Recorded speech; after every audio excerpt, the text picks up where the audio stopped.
La porte de l'étrange. Une émission proposée par Patrice Javel et Alexis Bernevin. Rejoignez-nous au cœur des mystères et de l'inexpliqué.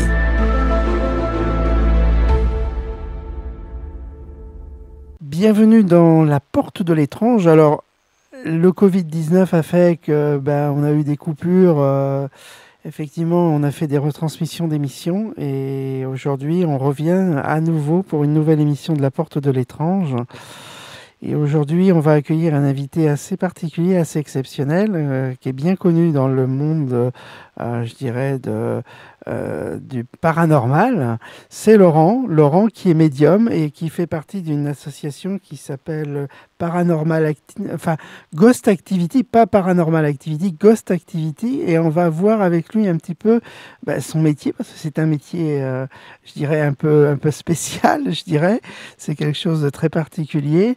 On n'a pas l'habitude de voir des chasseurs de fantômes, mais ça existe bien. Alors, Laurent, je vais vous présenter.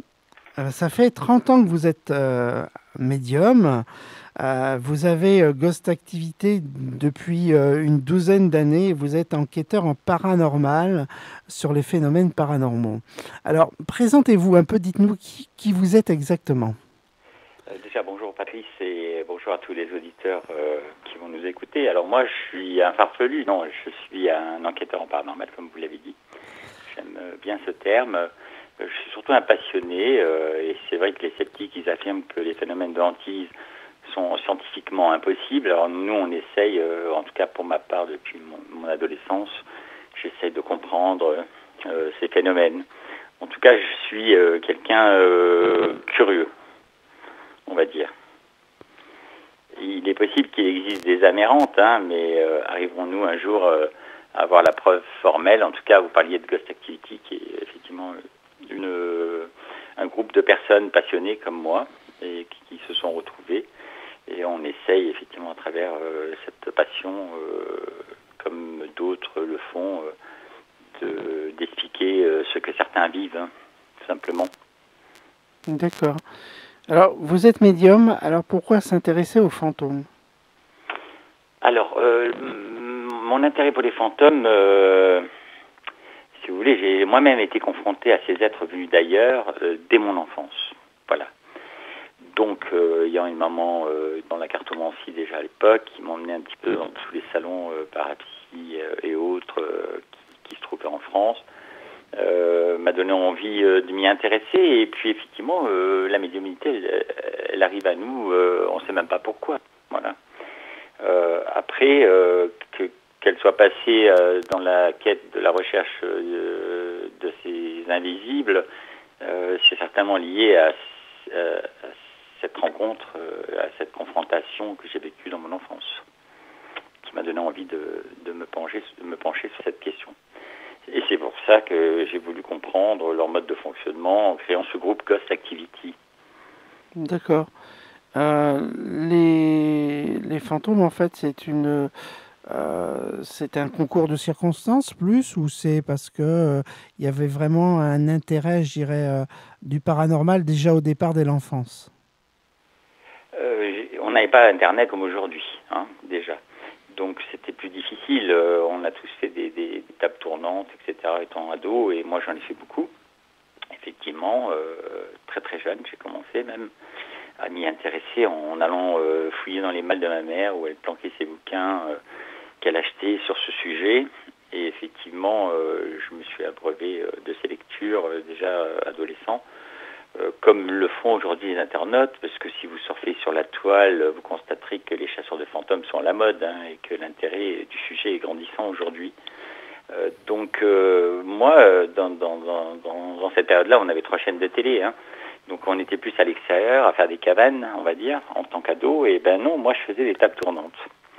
Donc après j'ai commencé, vous parliez de médiumnité, de voyance, j'ai commencé à dire à mes amis, mes amis d'enfance, attention aux mobilettes, et puis hop, il y avait un accident.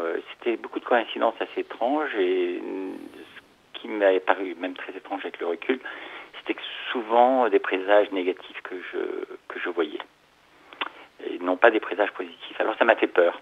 Je suis parti vers autre chose. Après, j'ai pris du recul par rapport à tout ça parce que ça fait peur, l'irrationnel. D'accord. Et justement, alors, par rapport au fait de parler de fantômes, Ghost Activity, c'est quoi exactement? Qu'est-ce que c'est? Présentez-nous Ghost Activity. Qu'est-ce que c'est exactement?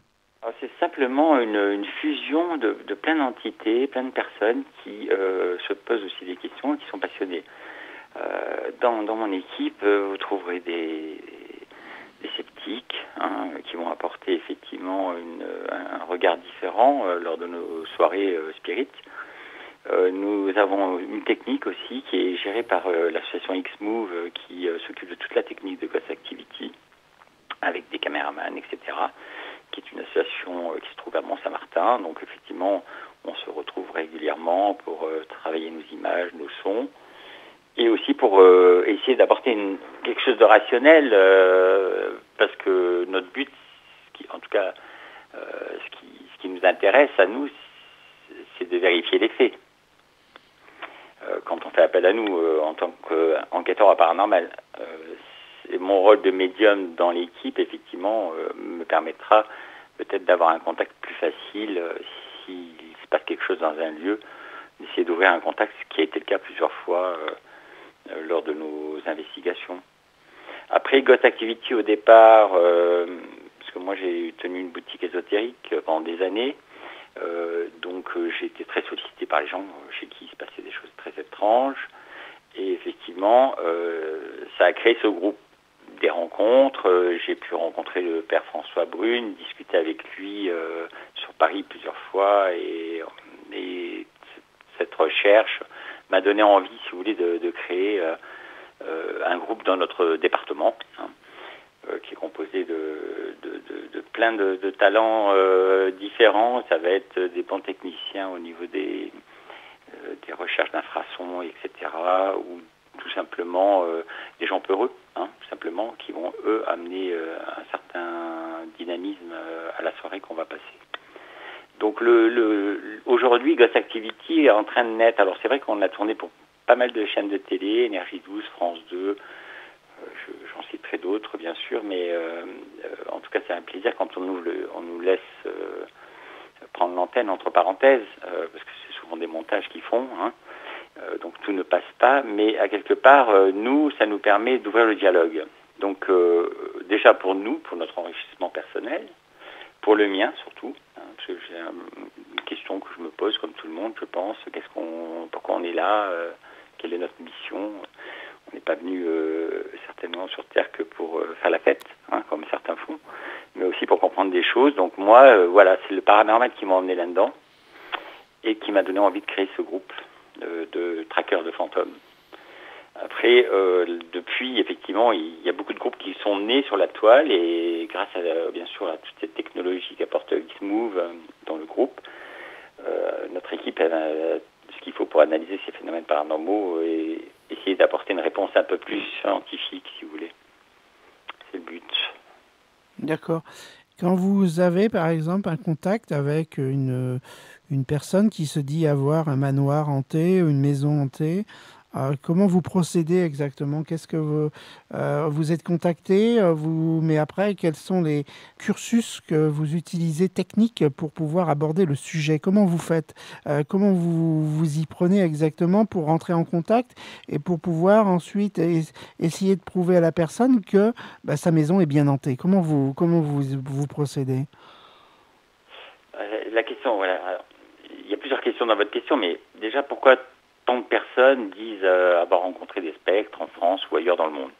Alors effectivement, on parlait de demeures. Les pierres de nos demeures ont-elles le pouvoir de garder, si vous voulez, prisonnières des âmes tourmentées, qui sont décédées dans les lieux? Et peut-on parler d'énergie résiduelle, active? Certains le croient. Donc nous, on essaie de comprendre. Quand on a des personnes qui viennent à nous, qui nous confient leurs récits de rencontres quotidiennes avec des esprits, certains ont vécu des contacts physiques même. On a vu des formes spectrales, si vous voulez, passer à coups de vent à travers les murs chez des gens. Il y a eu des choses très étranges qu'on nous a racontées aussi. Donc nous ce qu'on on reçoit beaucoup de courriers via Internet de gens qui vivent des choses. Et effectivement, notre première approche avec l'équipe, avant d'enclencher une investigation, ça demande beaucoup de travail après. C'est pas de passer une soirée chez les gens, si vous voulez. C'est de préparer déjà cette investigation, faire des recherches sur le site, comme on l'a fait pour Fougeray, où on est remonté à la création de la première pierre de Fougeray pour comprendre qu'est-ce qui peut hanter ce château, qui est le château le plus hanté de France, d'après ce qui se dit. Donc, à chaque fois, on a tout un travail. Donc, on ne va pas faire beaucoup d'enquêtes dans l'année, puisqu'il y a beaucoup de travail au niveau des enregistrements, au niveau des sons qu'on ramène, etc. Donc, il faut les écouter, il faut les voir. Donc ça, effectivement, dans l'équipe, il y a aussi des gens qui vont s'occuper de ça. Et c'est vrai que beaucoup de témoins, en tout cas, ont été tétanisés lors de leur rencontre. Alors, ils se taisent parce qu'ils ont peur d'être larisés, si vous voulez. Ils se murent dans le silence. Moi, ce qui me plaît, si vous voulez, à travers cette recherche, c'est d'aller écouter les autres, sans les juger. Et donc avec l'équipe, on essaye d'apporter une réponse à ces gens. Alors, des fois, ça peut arriver que le voisin du dessus tape au radiateur et ça fait du bruit en dessous, donc il n'y a rien de paranormal, si vous voulez. Il faut éliminer ce qui peut être reproduit aussi. Ça me semble être important, en tout cas. Bon, je ne sais pas si ça répond bien à votre question, mais vous parliez des pierres, des lieux hantés, des endroits où on pourrait avoir une énergie qui est prisonnière d'un lieu, d'une habitation.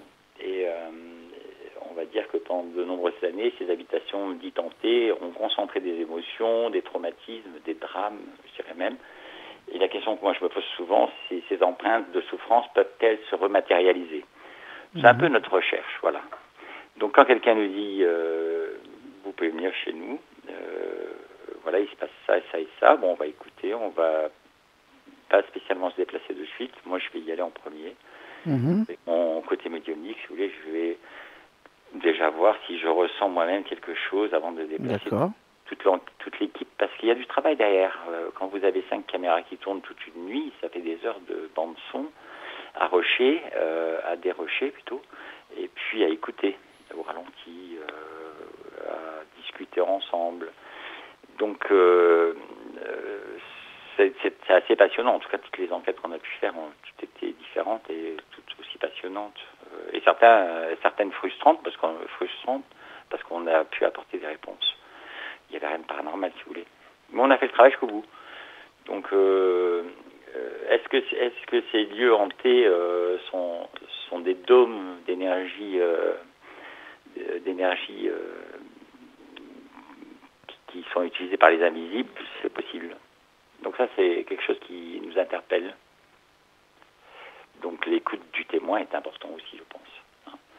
Donc c'est vrai que dans ces lieux que nous avons piégés, on a eu l'impression souvent d'être épiés lors de nos soirées, vous voyez, comme les témoins nous le disaient. Et il y a des fois des réponses. Donc il y a l'environnement qu'il faut analyser, etc. Je ne sais pas si vous avez une question plus précise par rapport à ça, mais...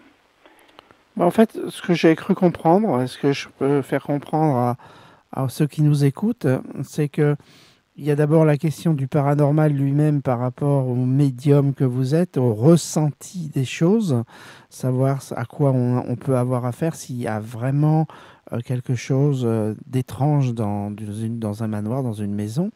Et puis après, il y a le problème technique qui va analyser le facteur de savoir si effectivement on peut découvrir qu'on a bien des spectres et savoir si on a bien des fantômes à l'endroit où on a découvert qu'effectivement la maison était tourmentée par des âmes. Donc je crois qu'il y a deux problèmes. Il y a le problème de la parapsychologie qui est là, de celui qui est médium, et ensuite le problème technique qui vient par derrière. Est-ce que je me trompe ? Il y a effectivement... je vais me reposer sur le problème technique, parce que le médium, il peut se tromper. Nos perceptions, elles sont étranges. Moi, j'ai pu faire des prédictions pour le Républicain Lorrain en début d'année, pour ce qui se passe dans le monde, etc., depuis des années. Et c'est vrai qu'avec le recul, il y a des choses où j'étais pas dedans, voilà. Donc quand on a la technique derrière, si moi je ressens quelque chose et qu'effectivement la personne qui a la prise de son, parce qu'on va mettre des micros partout et il y a toujours quelqu'un derrière un écouteur pour écouter ce qui se passe dans les pièces, même si on n'y est pas, me signale quelque chose, moi je vais être à l'affût et avec cette capacité médiumnique qui m'anime, je vais essayer d'ouvrir le contact, puisqu'ils savent le faire. Allan Kardec nous l'a fait comprendre à travers ses différents ouvrages. Et comme il me l'a fait passer le message quand je suis allé le voir au Père Lachaise, si vous voulez. Donc après, cette attitude communément admise, est-elle scientifiquement admise? Voilà, c'est la question qu'on peut se poser. Alors, il y a beaucoup de personnes qui ont enregistré, photographié, filmé, senti des présences, qui livrent leurs témoignages, etc. Mais alors, ces aberrantes sont-elles réellement perceptibles? Voilà, c'est ça. Et moi, je pense qu'au niveau médiumnique, souvent, lors d'enregistrement, on m'appelait par mon prénom, quoi. Donc, j'avais une chance impossible d'avoir sur la bande son quelqu'un qui me disait bonjour Laurent ou Laurent. Donc, je suis face à effectivement, comme tout le monde, quand ça se passe, étonné et surpris, et je pense que ça doit activer cette capacité, ce sixième sens que certains ont, et qui m'anime en tout cas. Mmh. D'accord. Alors, les phénomènes les plus frappants que vous avez eu à aborder dans des manoirs ou des maisons, vous avez eu des cas plus impressionnants que d'autres? Comment dites-nous-en un peu plus. Sur, en tout cas, ces expériences avec eux. Oui, je oui, parlais bah de oui. mon adolescence. J'avais fait une expérience de contact avec des amis. On était une dizaine avec un berger allemand ce jour-là. Je crois que c'est une des expériences les plus troublantes, l'une des plus troublantes en tout cas que j'ai pu vivre et que je recherche. Je suis toujours à la recherche de ce genre d'émotions, de sensations. Et on fait un appel aux esprits, si vous voulez, dans ma chambre avec mes amis. Il y avait bien sûr des gens qui rigolaient, ils prenaient ça à la rigolade, etc. Et peut-être une heure après cette demande de contact, tous les meubles de la salle à manger se sont levés et la vaisselle s'est secouée dedans avec un bruit à vous faire doubler vos poils sur les bras. Tout le monde crie, tout le monde hurle de peur, personne ne se trouve dans cette pièce et aucun verre n'a été, si vous voulez, cassé dans ces meubles. Ouais. Et c'était quelque chose assez hallucinant parce que tout le monde s'est sauvé de cet appartement. Bien sûr, tellement la peur était intense, le berger allemand a foncé dans la salle à manger, il y aurait eu quelqu'un, il l'aurait mangé. Et effectivement, on peut penser qu'on ne peut pas oublier ce genre de soirée. D'accord. Spirit. En tant qu'adolescent, encore plus, je pense. Après, j'ai vécu à Fougeray, par exemple, il y a un enfant qui m'a parlé, il n'y avait pas d'enfant avec nous, on était en tournage avec Kappa, une des plus grosses boîtes européennes de production, télé, avec leur caméraman, donc ils peuvent l'attester, ils l'ont attesté de toute façon. Cet enfant, il nous parle dans les enregistrements, alors que le château était fermé à clé, il n'y avait personne dedans, il n'y avait pas d'enfant. Ça, je ne peux pas l'expliquer, vous voyez. Et elle a ouvert le dialogue. C'est quoi? Il y a du monde ce soir. C'est quoi là-bas, monsieur? Vous voyez, des phrases intelligentes. Alors, c'est la question qu'on se pose souvent. Est-ce qu'on a affaire à une énergie intelligente? Ouais. Ça, c'est la question qu'on se pose. D'accord. Si on a des réponses lors de TCI, qu'elles soient faites avec un dictaphone simplement ou un appareil à bande magnétique, parce qu'on les utilise encore, mais aussi capté par une caméra sur un son, sur la bande son image, ou sur les trois en même temps, pour nous c'est quelque chose, c'est une récompense peut-être, si on a affaire à quelque chose d'intelligent. Voilà. La question qu'on se pose aussi, c'est avons-nous affaire à quelque chose d'intelligent qui nuit à certains, parce que beaucoup de personnes souffrent de ces manifestations paranormales. Certains ont besoin peut-être de voir un psy aussi, parce que tout n'est pas paranormal dans leur vie. Mais là, de notre côté, c'est pas ce qui nous intéresse. Nous, ce qu'on cherche, c'est essayer de trouver comment il fonctionne, si vous voulez. en utilisant, tout à l'heure vous parliez d'appareils, si vous voulez, on va rechercher par exemple les infrarouges, qui sont plus susceptibles de relever, de révéler ces entités qui sont là, hein, dans une pièce, puisque les caméras, elles captent, si vous voulez, les réactions infrarouges en fonction de la température, ou dans le cas des fantômes, nous on a constaté que ça jouait un rôle important, par exemple. Donc dans l'équipe, il y a des gens qui vont avoir ce boulot d'avoir une caméra infrarouge toute la soirée, et qui ne seront pas, qui seront là plus en arrière-plan, vous voyez. Donc si quelqu'un nous appelle pour nous demander s'il y a quelqu'un chez eux, bon, on va piéger les lieux, hein. Il y a d'autres personnes qui disent que les esprits se manifestent à travers des courants d'air froid, par exemple, parce qu'on a souvent l'impression d'avoir une chute des températures. Je ne sais pas si vous avez déjà entendu parler de ça. Donc, comme on dit, ils ont eu un ressenti d'une sensation d'avoir la chair de poule en la présence de ces entités. Donc nous, on essaie d'être tout le temps à l'affût quand on va chez un particulier piéger un lieu hanté, une maison.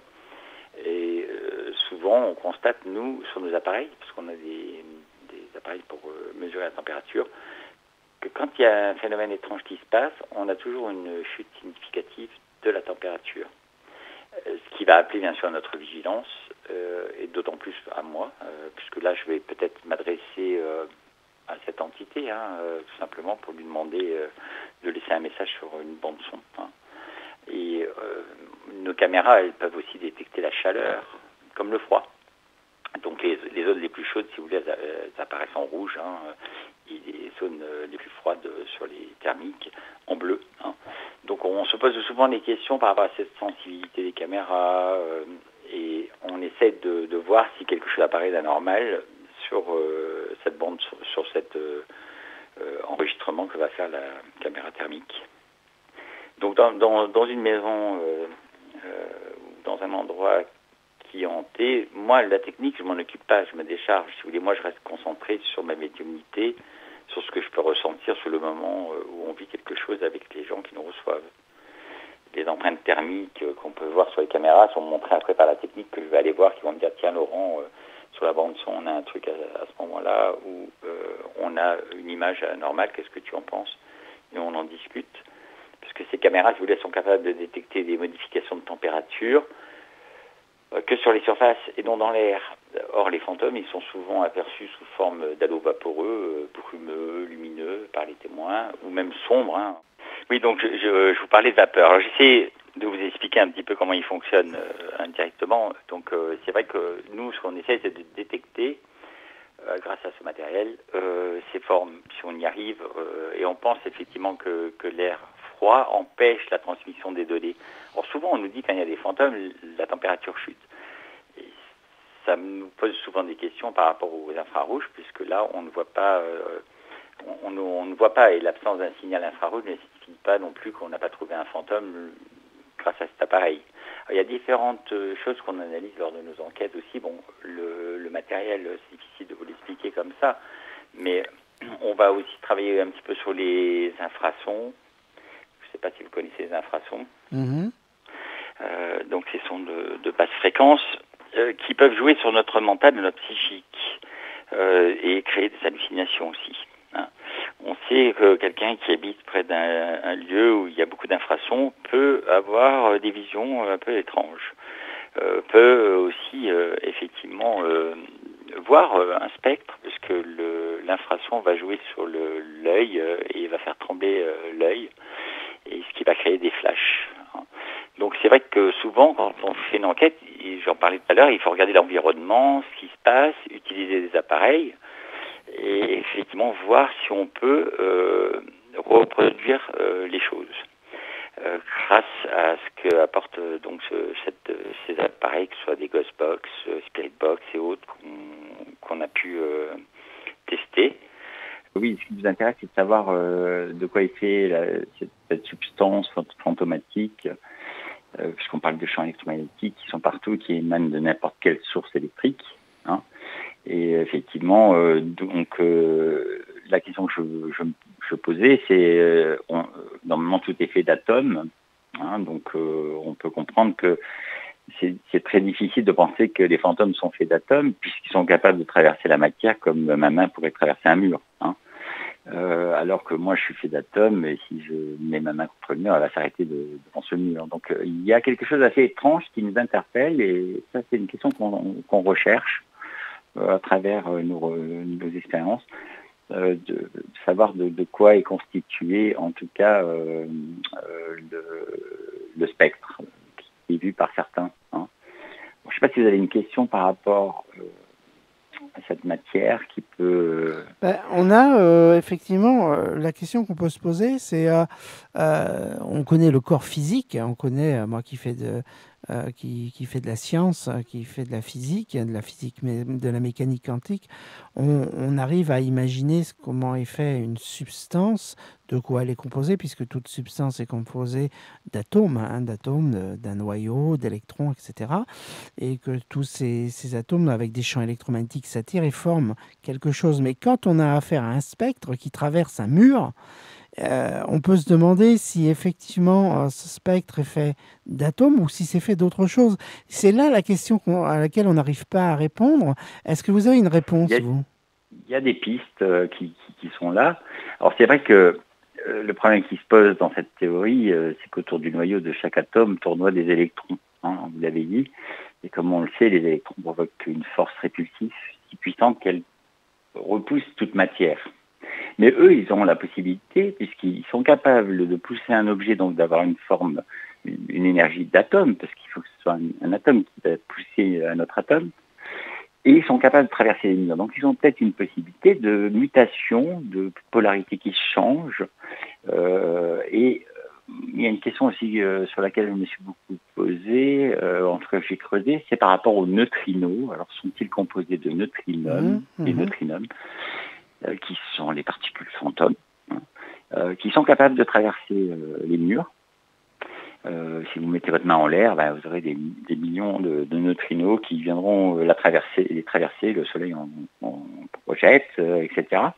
Donc les esprits ont-ils cette possibilité de modifier leur polarité pour pouvoir devenir un atome et après ne plus, pourquoi pas un neutrino, hein. Oui, puisque le neutrino n'interagit que très très rarement avec la matière. C'est justement ça qui est intéressant.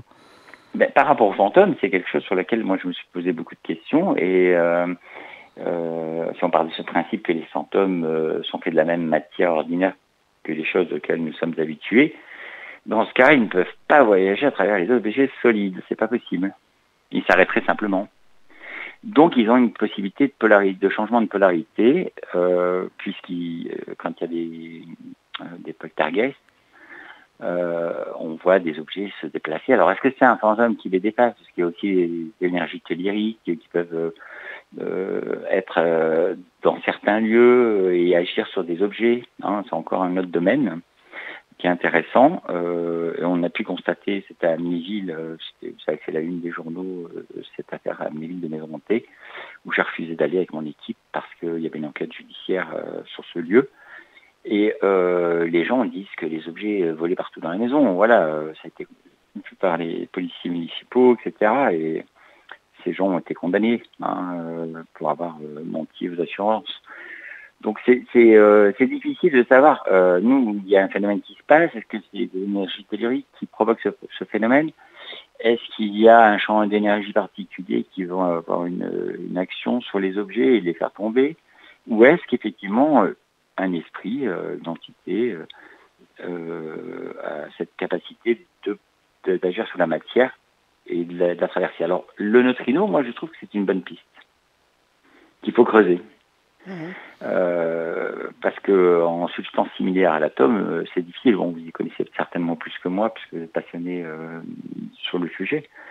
Mais le neutrino, c'est la particule fantôme. C'est assez étrange quand même. Ce qui est intéressant dans le neutrino, c'est que l'interaction avec la matière, il y en a très peu en fait. Et on arrive à capturer des fois des neutrinos en faisant des détecteurs sous le sol, de capturer des neutrinos, mais elle interagit très rarement avec la matière, donc elle traverse la matière. On est traversé chaque seconde par des centaines de milliards de neutrinos, donc effectivement c'est une piste qui peut effectivement être très intéressante. En tout cas, moi, c'est celle que je creuse. Et ce qui est très curieux, c'est qu'on a une dématérialisation en fait de l'individu parce qu'il va pouvoir traverser la matière. Et puis en même temps, il a un corps mi-volatile, mi-physique, donc le spectre lui-même, qui va pouvoir interagir sur la matière elle-même pour pouvoir faire bouger des meubles. C'est ça qui était assez étonnant, c'est-à-dire que le monde de l'atome, le monde quantique, la mécanique quantique elle-même, c'est un domaine qui est très mal connu aujourd'hui, qu'on est en train d'étudier et qu'on ne connaît que très mal parce que les interactions, on ne les connaît pas bien. Et donc, quand on connaîtra bien la mécanique quantique, on pourra peut-être mieux connaître le monde des spectres et mieux connaître le monde des fantômes, justement, parce que on connaîtra bien la mécanique quantique à partir de ce moment-là. Donc, je pense qu'il y a effectivement quelque chose de très intéressant à étudier et ça peut rentrer en relation avec ça. Le neutrino n'est pas entouré d'électrons. Donc, quelque part, on a peut-être chez ces êtres d'ailleurs, peut-être pas sur ce qui est résiduel, parce que ce qui est résiduel, c'est quelque chose qui est reprojeté en boucle, comme un film qu'on repasserait, hein. Parce que ce qu'on dit là va voyager dans l'univers et peut-être que effectivement quelqu'un l'écoutera un jour ailleurs que sur votre radio, hein. Le fait qu'on est face à des énergies intelligentes qui sont capables de mutation de matière, qui sont capables de muter leurs particules pour pouvoir traverser les murs, mais aussi les pousser s'ils le veulent, pousser une porte. C'est ça qui m'interpelle, qui m'intéresse, et sur lequel on creuse. Alors, sans couche d'électrons, bien sûr, pour les entourer, ces particules ne transportent pas de charge électrique, hein. Et sans charge, elles ne disposent d'aucune force répulsive pour heurter la matière, c'est normal. Donc, quand vous dites qu'il y en a dans la Terre, oui, effectivement. Elles peuvent traverser tous les objets de la nature, et notamment les murs des maisons, et passer à travers tout, hein, c'est sûr. Et cette particule fantôme, moi, c'est une piste qu'on suit, en tout cas, et qui, j'espère, nous apportera des réponses. D'accord. Si on est sur quelque chose de résiduel au niveau activité, je pense qu'il n'y a pas cette matière. D'accord. Sur une entité qui n'a pas conscience ou qui est morte il y a très peu de temps, peut-être qu'effectivement elle est encore constituée de cette matière qui nous anime peut-être, hein, parce qu'une partie de l'énergie de notre corps disparaît à la mort. Donc on peut penser que cette matière est capable de se rematérialiser. On peut tenter de penser plutôt. D'accord. Donc pour moi, il y a effectivement cette question sur les atomes, il y a les infrasons qui vont perturber quelqu'un qui habite près d'une voie ferrée où il y a beaucoup de trains qui circulent. Il y aura des infrasons, il y aura certainement des déséquilibres psychiques, physiques, des problèmes de perception oculaire. Il n'y aura pas de fantômes chez eux. Par contre, le château hanté au milieu de la campagne, où il se passe des trucs étranges, où les meubles se déplacent, effectivement, là on peut penser qu'il y aura quelque chose à creuser. En tout cas, pour nous, c'est intéressant.